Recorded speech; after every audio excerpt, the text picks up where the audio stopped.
Yes! Welcome to the Monday Morning Minute, and welcome Super Bowl champions for the 5th time.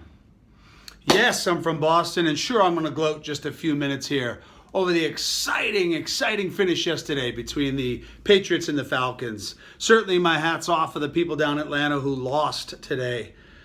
But boy, I'm happy to be from New England and be on Team Brady. TB12 is the man, we all know that. But what did we learn, though, from the Super Bowl 51? Was there a message in there about our own lives? And the answer is yes. I'm going to share the first one with you, what I think is pretty simple to embrace. If you happen to remember, if you're old enough, 1986, when the Patriots played the Bears, we got the snot beat out of us, and it was embarrassing. Then we went into 1996 against the Green Bay Packers with Drew Bledsoe and Bill Parcells, and we lost that game. Those were two very painful moments for us. Very low for the emotion here for New Englanders. And then comes 2001, or the 2001-2002 year, when Tom Brady and the boys pull it off in New Orleans. And wow, if you remember those days, was that exciting with Gil Santos going, "It's good! It's good!"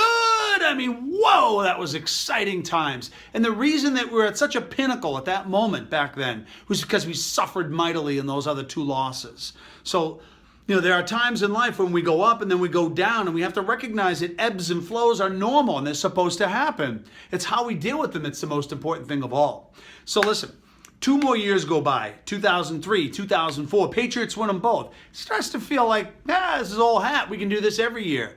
And then we go through a dry spell, which lasts almost a decade. And then we come up and we play that team from Seattle, and they're amazing in their own right? Comes down to the end of the game, boom, Malcolm Butler picks it off when we thought we were done, and wow, we're celebrating again. Absolutely amazing what happened to Seattle. Man, they went down hard. They hurt hard. They probably still hurt today over that, right? Now you move up into this game, and the Patriots, for the longest time in that game, were just terrible. They were outplayed. They were outcoached. Everything was poor until it became important. When it became so important that there was no other option to gain success, to get to their ultimate goal, was to shift and make those changes that they needed to. And when they did that, they went to an amazing level, and they won an amazing game. We started out in a toilet bowl. We finished up with a Super Bowl trophy. Amazing how that works. But I want you to think of this.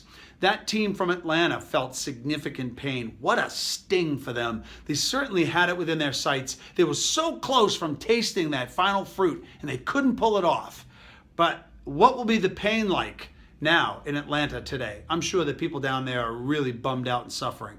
But I can tell you this, Atlanta, and I can tell you this, Boston, that where there are ebbs, there are flows. Where there are ups, there are downs. And because Atlanta suffered at the hands of Bill Belichick, Tom Brady, and the New England Patriots, their suffering is huge at the moment. And they're going to probably carry some of that suffering for maybe throughout the rest of this year, maybe for the rest of the decade. I don't really know. Until something happens, which I believe will, that team from Atlanta, they will resurface. They will have their shot. And they'll take somebody down, whether it be Tom Brady and the Patriots, or whether it's Ben Roethlisberger and the Steelers. I don't know.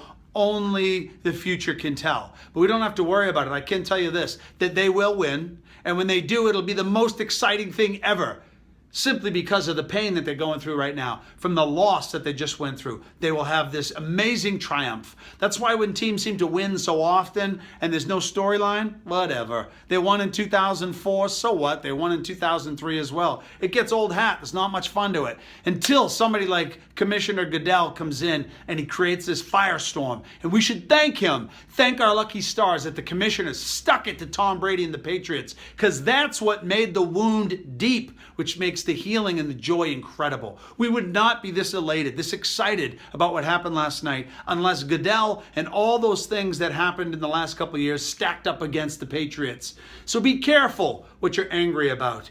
Use things appropriately and emotionally to drive you up, and never forget that if it goes up, it must come down.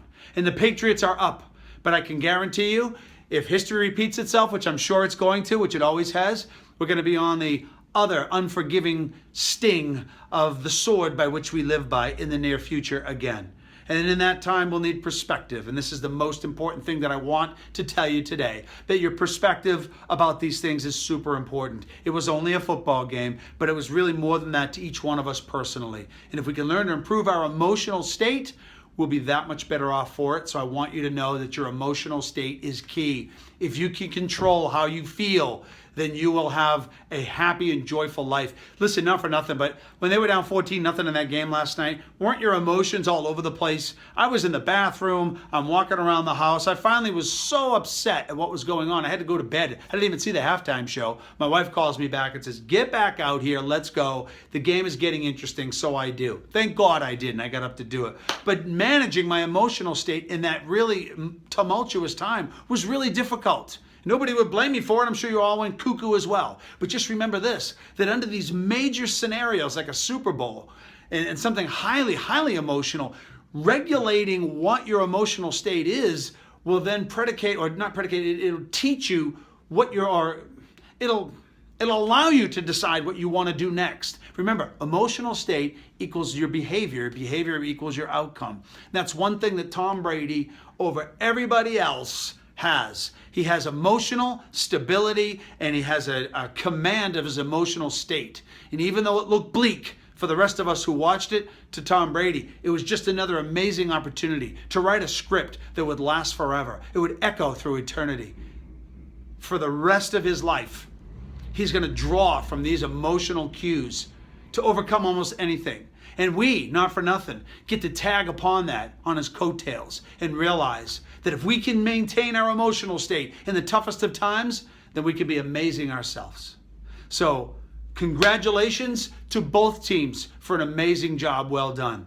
And for the crowds that came out, who are very, very respectful of the process to get to the Super Bowl and very cognizant of the first responders that would have to take care of riots. You didn't do it, so hats off. It was an amazing time. Thank God my team won. And I want you to have an amazing week this week during your celebratory time. And just enjoy all that you can in life. Maintain your emotional state and realize that ebbs and flows are part of life. So have yourself a wonderful week. I'm sure it's going to start out right if you're a Pats fan. If not, have a wonderful week anyway, just because you want to. This is Dr. Pete, and I'll see you next week on your Monday Morning Minute. Go Pats! Let's go!